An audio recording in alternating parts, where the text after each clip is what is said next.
Terima kasih atas waktu Bapak dan Ibu. Kita bertemu lagi dalam pertemuan kita berikutnya. Kali ini kita akan membahas tentang tantangan dalam berpikir kritis. Kalau kita lihat secara umum, banyak sekali tantangan dalam berpikir kritis. Tapi kita akan dibantu oleh Richard Paul dan Linda Elder memahami hanya dua bentuk tantangan, yaitu egosentrisme dan sosiosentrisme. Mengapa ini menjadi sebuah tantangan? Karena ini berangkat dari hasil riset mereka yang sejak Amerika Serikat mengembangkan berpikir kritis, mereka terus melakukan riset terkait dengan bagaimana cara berpikir kritis yang diterapkan di sekolah-sekolah dan universitas-universitas di Amerika Serikat. Tujuannya adalah melahirkan para pemimpin masa depan dari Amerika Serikat. Kita mengenal ada tiga level dalam berpikir, yaitu low order thinking, high order thinking atau biasa orang singkat dengan HOT ya, lalu highest order thinking. Dalam Richard Paul dan Linda Elder, dia mengatakan low order thinking itu adalah seorang pemikir yang unreflektif, tidak bisa merefleksikan realitas di sekelilingnya, bahkan realitas di pikirannya sendiri. Dia tidak bisa merefleksikan. Mengapa itu bisa terjadi? Karena ada tantangan, ada barrier yang menghalanginya. Apakah ini bisa dirubah? Ya, kalau Bapak Ibu baca dalam bukunya Richard Paul dan Linda Elder, ada tingkatan yang namanya level of critical thinking. Bagaimana cara mengembangkan berpikir kritis lewat 6 stages, yaitu hanya 6 tingkatan. Dari unreflective, beginning atau beginner, memulai untuk berefleksi, lalu challenge, practicing, advance, dan master atau accomplish, seorang yang bijaksana. Kalau sudah master dan accomplish, itu berarti Anda tidur pun, bermimpi pun Anda kritis, diasumsikan demikian ya. Lalu ada yang bertanya, kira-kira siapa itu? Ya, orang-orang bijaksana. Orang-orang bijaksana itu sadar dalam kondisi mereka berjalan, mereka makan, bahkan tidur pun mereka selalu, aktivitas otak mereka selalu berpikir. Itu highest order thinking. Critical thinking sudah menjadi habitat kita, dan itu mimpi besar dari Universitas Kristen Satewacana. Kita menjadi sebuah komunitas magisterium atau skolarium ya, yang di dalamnya banyak orang-orang yang mau berdialektika secara intelektual, highest order thinking. Tapi kita harus mulai dengan lower order thinking. Pahami bahwa kita unreflective sekarang dan menuju pada higher order thinking, orang yang bisa berpikir reflektif.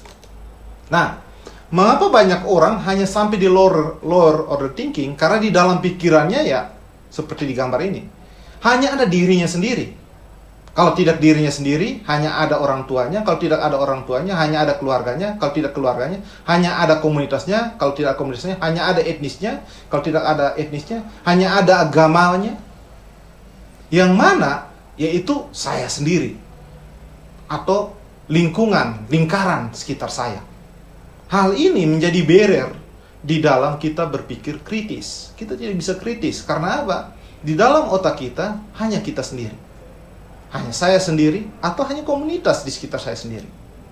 Nah, Richard Paul dan Linda Elder dalam bukunya dia menjelaskan bahwa ada 3 fungsi otak yang memang ini bekerja secara simultan di dalam otak kita. Yang pertama adalah berpikir, yang kedua adalah merasakan, dan berkeinginan. Berpikir adalah sebuah proses dalam otak untuk memahami realitas sebuah objek di depan kita. Berpikir adalah bagaimana kita memahami substansi dari sebuah objek itu dengan mengabaikan perasaan dan keinginan. Itu proses berpikir. Sedangkan feeling adalah proses di dalam otak kita untuk menjustifikasi atau menghakimi atau menilai sesuatu itu sesuai dengan kepentingan kita atau tidak. Sesuai dengan keinginan saya atau tidak. Kalau tidak sesuai, saya sedih. Kalau sesuai, saya bahagia. Itu feeling.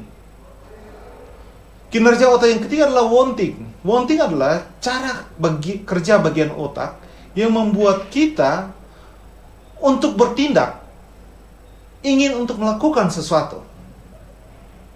Nah, dalam banyak kasus, ada orang yang bekerja menggunakan wanting.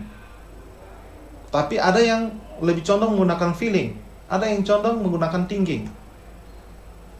Dalam tipenya Richard Paul dan Linda Elder, ketiga fungsi otak ini bekerja secara bersama-sama.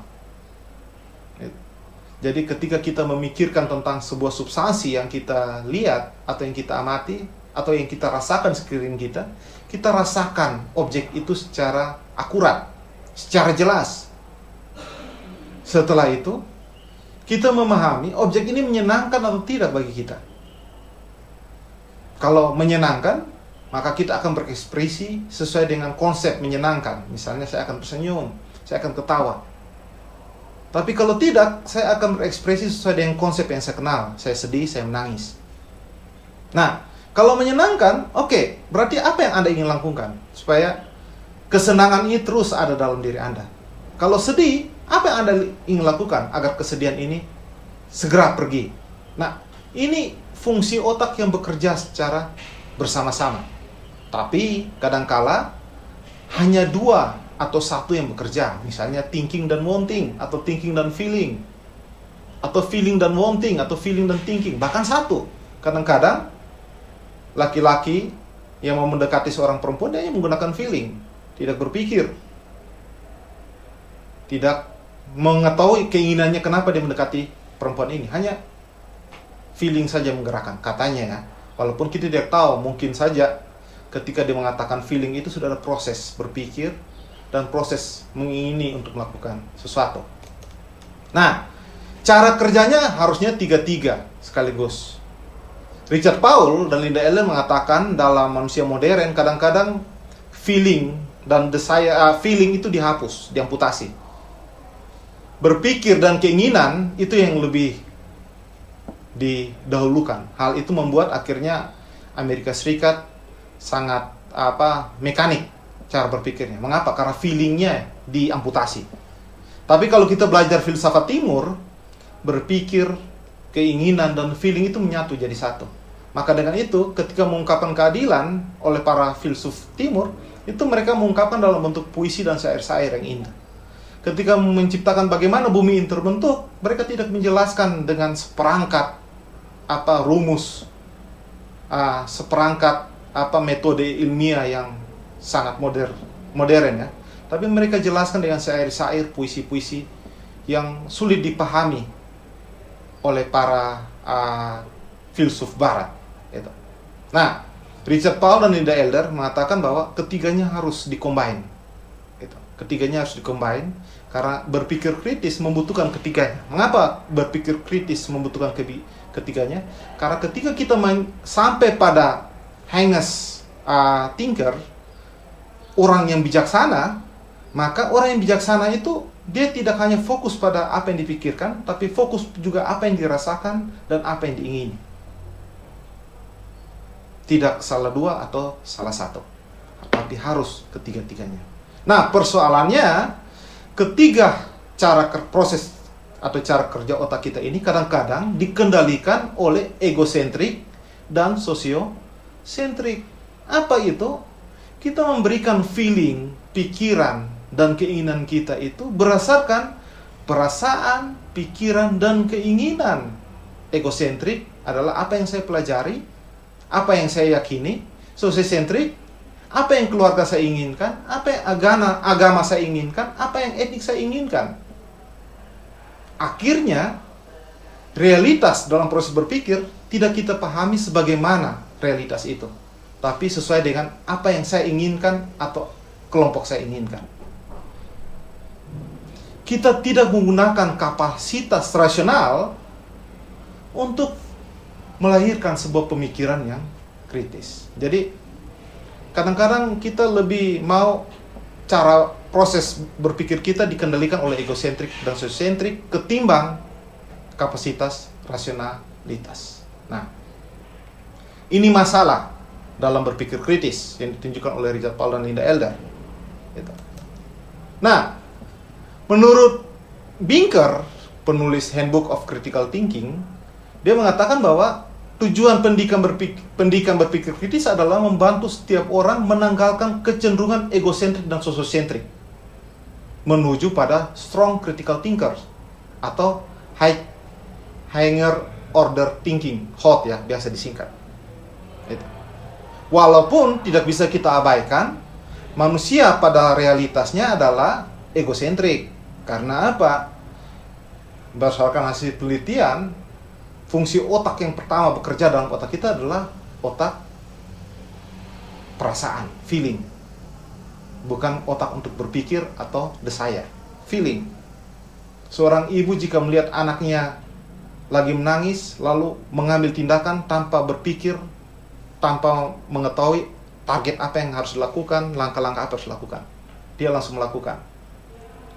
Beberapa tahun yang lalu pernah ada sebuah peristiwa di Jepang, seorang Indonesia yang berani loncat ke kolam buaya untuk menyelamatkan seorang anak Jepang tanpa memikirkan kondisinya bagaimana, tanpa memikirkan realitas bahwa ini kolam buaya gitu. Dia pergi, feeling yang bergerak, karena itu merupakan otak primitif dari kita. Tapi Binker mengatakan bahwa kita harus berupaya melatih otak kita untuk menekan otak primitif ini dan menuju pada strong critical thinker. Lebih lanjut, Binker mengatakan jika egosentrik dan sosiosentrik adalah penyakit bagi kita, sehingga kita kadang-kadang bertindak tidak sesuai dengan substansi realitas kita, maka kesadaran diri itu adalah obatnya. Menyadari bagaimana cara berpikir, menyadari perasaan kita, dan menyadari keinginan kita, itu adalah obat untuk menekan egosentrik dan sosiosentrik dalam diri kita. Nah, ini fakta egosentrik dan sosiosentrik manusia. Untuk apa manusia mencari ilmu, melakukan pembangunan, bersekolah, memperoleh pendidikan, dan bekerja? Untuk apa? Kalau kita telusuri, ujung-ujungnya ya untuk kepuasan dan keinginan manusia. Perkembangan ilmu pengetahuan katanya untuk menjamin sustainability alam semesta. Realitasnya sustainability human thought, manusia thought. Alam semestanya diabaikan. Secara tenaga kita makhluk yang lemah, tapi secara kinerja otak kita makhluk yang luar biasa. Saya omong dalam konteks bumi, ya. Kita makhluk yang luar biasa. Pada saat filsafat modern muncul, lalu terjadi revolusi industri di Prancis, Inggris, dan revolusi industri melahirkan budaya mekanik, membuat manusia menciptakan segala sesuatu hanya untuk egosentrik dan sosiosentriknya dia. Manusia membuat segala sesuatu, bahkan hukum pun dibuat, ekonomi pun dibuat, tujuannya adalah menjamin sustainability kemanusiaan, sifat-sifat manusia. Saya menonton sebuah video menarik di Nat Geo tentang seorang kaya di Amerika Serikat yang mengelola kebun binatang. Dia promosinya adalah ini bukan kebun binatang, tapi di habitatnya dia, sebenarnya dia buat pagar keliling habitatnya itu, singa, cheetah dan lain-lain, binatang buas itu bisa bersahabat dengan manusia. Dia ambil binatang dari Afrika, dari belahan India, belahan Asia, lalu datangkan ke kebun binatangnya, lalu dia menggunakan pawang untuk menjinakkan singa, cheetah, dan binatang liar ini. Apa yang terjadi? Banyak orang yang berani bayar mahal untuk bisa berfoto atau bermain-main dengan binatang buas yang dijadikan cantik ini ya, karena sudah sangat jinak. Itu. Kalau kita berpikir di balik kejadian ini, apakah kita berhasil menjinakkan singa? Dan apakah itu adil bagi alam semesta? Apa yang terjadi dalam video itu? Terakhir kebun binatang ini diprotes. Mengapa diprotes? Karena menjinakkan binatang buas itu adalah meninggalkan binatang dari hakikat dia sebenarnya. Menjinakkan binatang buas adalah meninggalkan binatang, menjauhkan binatang dari hakikat dia sebenarnya. Untuk itu, jika Anda merawat binatang buas menjadi jinak, maka itu adalah proses yang tidak adil bagi alam semesta. Nah, sangat egosentrik dan sangat sosiosentrik di situ. Mengapa egosentrik? Karena kita ingin agar binatang yang buas itu hidup di sekitar kita seperti kucing yang tidak menyeramkan. Padahal realitasnya dia singa, cheetah. Gitu. Sangat sosiosentrik karena apa? Kita pingin orang-orang memahami bahwa binatang singa dan cheetah itu baik. Realitasnya tidak. Di alam semesta secara natural mereka itu binatang buas. Gitu. Nah, inilah bentuk egosentrik dan sosiosentrik manusia. Pendidikan hingga sekarang, proses pencarian pendidikan pun bukan untuk memperoleh pengetahuan, tapi proses pencarian pendidikan pun untuk mendapatkan ijazah untuk memperoleh pekerjaan. Sangat egosentrik. Tujuan untuk apa? Supaya nama besar keluarga. Sangat sosiosentrik. Bekerja. Kita mencari tempat-tempat pekerja yang membuat kita nyaman dan membuat keluarga kita bangga. Sangat sosiosentrik. Berbagai bentuk aktivitas manusia bukan menjelaskan tentang bagaimana hakikat manusia di dalam alam semesta ini bekerja secara sinergis, malah membuat manusia tampak sebagai makhluk ego. Tampak manusia sebagai makhluk yang memikirkan dirinya sendiri. Nah, ini fakta, realitas. Bahwa kita dari dulunya sangat antroposentris. Mengembangkan ilmu pengetahuan, mengembangkan pendidikan, mengembangkan pembangunan, tujuannya untuk antropo, manusia itu sendiri. Untuk itu, kadang-kadang kita bias dalam memahami kebenaran tentang binatang buas. Kita bias tentang memahami tentang alam semesta. Kita bias memahami tentang apa itu esensi pendidikan, apa itu esensi mencari ilmu pengetahuan, apa itu esensi pembangunan dan esensi bekerja. Nah, barrier yang pertama adalah egosentris. Saya pusatnya, dunia di sekeliling saya itu adalah orbitnya. Jadi dunia ini mengorbit di sekitar saya yang pusatnya. Itu orang yang egosentris. Binker menjelaskan egosentritas sebagai kebingungan persepsi terhadap kenyataan. Mengapa dia bingung terhadap realitas? Karena dia melihat realitas berdasarkan pengalaman dia.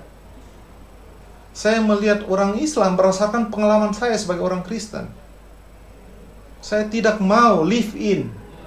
Saya tidak mau menjadi partisipan di pesantren untuk memahami apa itu Islam. Tapi saya mendeskripsikan Islam dari perspektif Kristen. Nah, ini terjadi kebingungan persepsi ketika kita egosentris. Egosentritas itu cenderung untuk melihat segala sesuatu dalam hubungan untuk dirinya sendiri, atau mempertimbangkan hanya diri sendiri. Bahkan diminati oleh diri sendiri, dan dia bisa memutar balik realitas untuk mempertahankan sudut pandang tertentu atau persepsi tertentu. Egosentris ini ciri dari sofistis. Egosentris ciri dari sofistis. Fungsi utama dari si egosentris, orang yang egosentris pertama adalah ia ingin melihat dunia sekitarnya itu bagian dari melayani dirinya. Jadi saya kalau mau ke kampus tuh saya dilihat oleh semua orang. Nah, ini egosentris sudah muncul tuh. Ya. Kalau ada ibadah di BU, saya mau masuk ke BU itu, saya mau semua orang lihat saya. Semua orang tegur saya. Nah, ini ciri egosentris. Melihat dunia dalam bentuk melayani diri sendiri.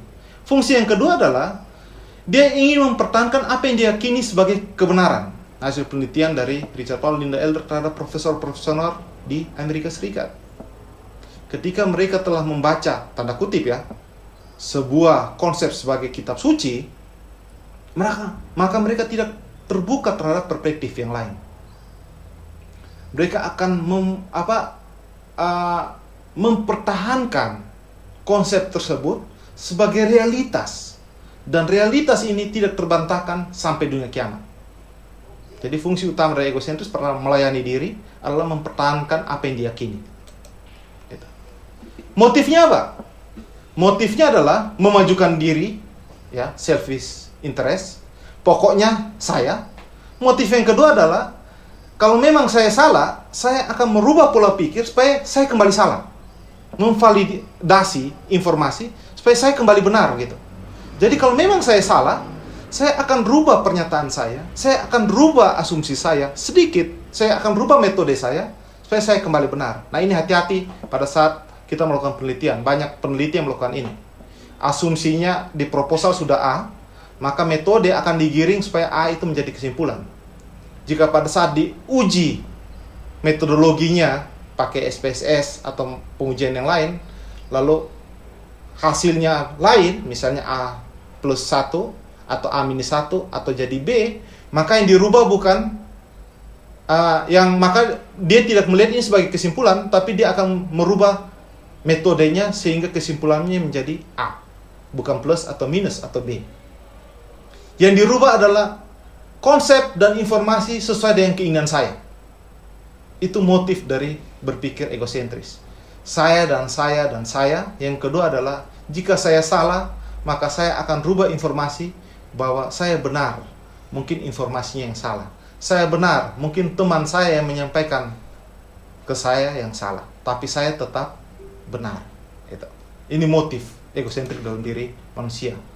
Ciri-ciri orang yang selalu terjebak dalam egosentrik, yaitu mengejar kepentingan diri sendiri. Dia siap mengorbankan hak orang lain, kebutuhan orang lain, dan pertimbangan orang lain. Dia mencari pembuktian, tapi tujuan dari pembuktian itu dalam teknik argumentasi itu untuk menyatakan bahwa dirinya yang benar. Bukan realitas yang benar, tapi dirinya yang benar. Subjeknya yang benar, bukan objeknya yang benar. Akhirnya, objek tetap tidak bisa dilihat secara tepat, tapi objek dilihat dari sudut pandang si subjek. Yang ketiga, dia bisa fleksibel asalkan itu terkait dengan kepentingannya dia. Kalau tidak terkait dengan kepentingannya dia tidak bisa fleksibel. Jadi dia bisa fleksibel atau tidak fleksibel. Hari ini dia ngomong A, besok dia ngomong B. Sangat sofistik kalau itu. Karena kebenaran itu dia bisa definisikan ulang, tidak menjadi kebenaran umum. Ya, sangat sofistik. Yang keempat, orang egosentris sudah pasti selfish, yaitu egois terhadap dirinya sendiri, tidak mementingkan orang lain, tidak mementingkan kebenaran lain, tidak mementingkan kebenaran alternatif, tidak mementingkan point of view atau cara pandang yang lain. Berikutnya, dia mendistorsi informasi, bahkan mengabaikan informasi yang penting. Yang mana informasi yang penting itu bisa membuat kesimpulannya beda. Tapi karena bisa membuat kesimpulannya beda, informasi yang penting ini diabaikan. Pada akhirnya, kalau kita belajar dari ilmu kedokteran ya, kalau kita pergi ke dokter, kalau dokter menganggap bahwa saya kan ahli jantung ya, lalu ternyata ada masalah dengan ginjal nih. Ginjal kan tidak penting dalam ilmu saya yang ahli jantung. Lalu dia abaikan informasi tentang sakit ginjal ini. Pada akhirnya pasien ini akan tetap sakit walaupun jantungnya sembuh. Mengapa? Karena ada informasi-informasi penting yang karena kita tidak mau memahaminya, yang karena kita tidak tekun, tidak rajin untuk mencari kebenaran, informasi ini menjadi abai. Sangat egosentrik. Dan terakhir, dia bisa beraksi negatif apabila yang diinginkannya gagal. Dia bisa sangat emosi, menjadi pemarah. Dia bisa menjadi sangat pendiam, menyimpan segala sesuatu untuk dirinya sendiri, tidak percaya orang di sekelilingnya dia. Dan yang ketiga,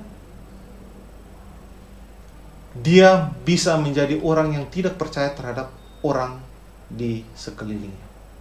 3 reaksi ini, dia marah, dia diamkan, atau dia curiga terhadap orang di sekelilingnya. Itu yang muncul dalam orang-orang yang sangat egosentris. Perpanjangan dari egosentris adalah sosiosentris. Lingkupnya lebih besar lagi. Sosiosentris adalah perpanjangan langsung dari pemikiran egosentris yang pada dasarnya dihasilkan dari 2 kecenderungan utama pemikiran egosentris. Saya dan keluarga saya dan gender saya, jenis kelamin saya dan etnis saya dan golongan saya dan kelompok sosial saya. Kalau dulu orang berdiskusi tentang gini. Semalam saya nonton tentang perdebatan tentang penggunaan jalur sepeda di Jakarta. Dalam diskusi tersebut ada yang menarik. Mengapa menariknya? Karena pada saat dari Polri mengatakan bahwa kami akan melakukan sosialisasi kepada para pengguna dan komunitas sepeda di Jakarta, lalu salah seorang narasumber yang mewakili komunitas sepeda langsung marah. Mengapa marah? Karena dalam pikirannya, mengapa hanya kami? Mengapa tidak semua pengguna jalan raya? Toh ada sepeda pun yang ditabrak oleh Mercedes. Toh ada motor yang mengambil jalur sepeda. Mengapa hanya kami? Nah, ini sifat sosiosentris. Sifat sangat sosiosentris yang bermula dari egosentris. Saya menggunakan sepeda saya sendiri, lalu tiba-tiba ada peraturan yang mengatur bagaimana para pengguna sepeda selain saya. Sangat sosiosentris. Saya marah karena apa? Mengapa hanya saya? Mengapa tidak para pengguna jalan raya yang lain? Gitu. Sosiosentris adalah kepercayaan pada keunggulan yang melekat pada kelompok atau budaya sendiri. Sebuah kecenderungan untuk menilai orang asing atau kelompok atau budaya dari perspektif kelompok sendiri. Jadi, saya akan berasumsi dan berkesimpulan bahwa agama saya yang paling benar. Dan tidak ada Tuhan di agama lain. Saya akan berasumsi dan berkesimpulan bahwa universitas saya yang paling baik. Dan tidak ada universitas yang baik selain universitas saya. Saya akan berasumsi dan berkesimpulan bahwa keluarga saya adalah keluarga yang paling bijak. Tidak ada yang paling bijak dari keluarga saya. Itulah kepercayaan dan keunggulan yang dipegang oleh sosiosentrisme. Gitu. Sosiosentrisme perilakunya adalah berusaha untuk mendapatkan apa yang diinginkan untuk diri atau kelompoknya tanpa memperhatikan hak kebutuhan orang lain. Di Indonesia sekarang banyak. Kalau kita masuk media sosial itu sangat sosiosentrisnya sangat tinggi. Kalau sudah ngomong tentang agama, itu pasti dikotominya mayoritas minoritas. Nanti minoritasnya pun dipilah lagi. Itu. Yang penting mendapatkan keinginan yang diharapkan. Yang kedua, merasionalisasi keyakinan dan perilaku kelompok terlepas dari apa keyakinan perilaku itu rasional tidak. Yang penting kita rasionalisasi. Kita rasionalisasi bahwa keyakinan saya benar. Kita rasionalisasi bahwa standar saya benar. Kita rasionalisasi bahwa perspektif kita adalah yang paling benar. Ini sangat sosiosentris. Dia berkembang dari cara berpikir kontrak sosial, di mana ketika kita melindungi kelompok, maka hak individu, egosentrik pun terlindungi. Jadi sosiosentris ini dia berkembang dari kontrak sosialnya John Locke dan Thomas Hobbes ya, yang mengatakan bahwa tujuan dari masyarakat adalah melindungi hak-hak sipil, hak asasi dari tiap orang. Jadi kita akan sangat sosiosentris kalau hak kita diabaikan, bahkan hak komunal kita diabaikan. Nah, ini unethical pursuit of group agenda, fokus untuk group talk itu. Nah, jika ide dalam grupnya tidak diterima, maka dia akan memvalidasi ide tersebut sesuai dengan keinginan grup. Misalnya di Malaysia pernah kata Allah itu hanya dimiliki oleh umat muslim. Umat lain tidak boleh kata Allah. Lalu terjadi dialektika bahkan sampai ke parlemen. Kata Allah itu hanya milik umat muslim. Untuknya tidak masuk ke Indonesia. Itu. Tapi di Indonesia pernah di dalam mukadimah atas berkat rahmat Allah lalu mengatakan bahwa itu kebanyakan Islam sebagai funding parents pendiri negeri ini ya. Itu. Nah, bagaimana cara ini menggeser validasi sebuah ide supaya sesuai dengan keinginan kita? Gitu. Kita membuat juga aturan mana yang harus dan mana yang tidak. Kita juga membuat yang namanya ideologi. Gitu. Nah, ini terjadi dalam komunal kita. Kita membuat kebenaran-kebenaran yang bisa divalidasi berdasarkan standar validasi kita, Kita membuat sebuah aturan mana yang benar dan mana yang tidak, mana yang harus mendapatkan hukuman dan mana yang harus mendapatkan penguatan. Di sisi lain kita membangun ideologi dan ini berkembang. Sekarang di Indonesia sosiosentrik berkembang sangat masif. Banyak sekali pertarungan antar kelompok, pertarungan antar golongan itu terjadi di mana-mana. Hal ini terjadi karena apa? Tiap kelompok membangun validasi kebenarannya dan kebenaran itu standarnya hanya ada dalam kelompok tersebut. Tiap kelompok membangun aturan mainnya sendiri dan aturan main ini harus dipahami oleh kelompok tersebut. Dan tiap kelompok memiliki ideologi. Ini yang paling tinggi ya, ideologi. Jika ada yang bertentangan di ideologi, maka dia sudah bukan dari kelompok ini dan dia menjadi musuh. Dalam berpikir kritis, kalau dia sudah menjadi musuh, maka dia bisa masuk golongan cebong, kampret, dan lain-lainnya. Karena dikotomi sosial yang terjadi di luar sana. Nah, pemikir kritis mengakui bahwa adalah wajar, karena tadi manusia adalah makhluk yang sebenarnya egosentris, dan dia berakhir pada sosiosentris. Dia menjadi kawanan hewan yang sebagian besar untuk melindungi tiap individu dalam kawanannya tersebut. Jadi ini natural. Karena kebanyakan orang egosentris atau berpusat pada diri sendiri, mereka akhirnya membentuk kelompok yang sebagian besar berpusat pada nilai-nilai kelompok tersebut. Mereka tidak menerima perspektif dari luar kelompok. Makna keadilan, makna kebenaran, makna kesetimbangan, makna kebijaksanaan itu hanya ada berdasarkan ideologi, aturan main, dan standar berpikir dari kelompok tok. Disebabkan egosentrisme dan sosiosentrisme, kebanyakan orang menganggap keyakinan diri dan keyakinan kelompok mereka yang paling benar mengatasi keyakinan lainnya. Untuk itu jangan kaget, sampai sekarang banyak orang masih merasa benar tanpa pernah memvalidasi secara tepat kebenaran yang dimilikinya. Karena validasi yang menurutnya tepat adalah standarnya dia sendiri. Nah, ini pola cara berpikir egosentris, sosiosentris yang mirip, bahkan bisa dikatakan sama. Itu benar karena saya meyakininya benar. Mengapa saya bisa meyakini benar? Karena saya dapat dari profesor terbaik di dunia ini. Jadi saya yakini benar. Mengapa saya meyakini benar? Karena orang tua saya memeluk agama ini. Karena saya meyakini benar. Mengapa benar? Karena dia yang bangkit dan hidup, yang lainnya mati. Saya meyakini benar. Mengapa dia benar? Karena dia yang bisa kembali dari medan perang. Maka saya meyakini ini benar. Standar kebenaran karena apa yang saya yakini. Gitu. Standar apa yang saya inginkan berdasarkan apa yang saya yakini. Gitu. Lalu apa yang saya inginkan pun berdasarkan apa yang saya yakini. Untuk itu, it is true because I have always believed it. Dia menjadi benar karena saya selalu mempercayai itu. Ini pola berpikir orang yang egosentris atau sosiosentris. Dia yakin itu, lalu dia ingin itu, dan dia berkehendak seperti itu. Dan dia mau yang dia yakini itu tidak boleh hilang kapanpun dalam ruang dan waktu yang berubah.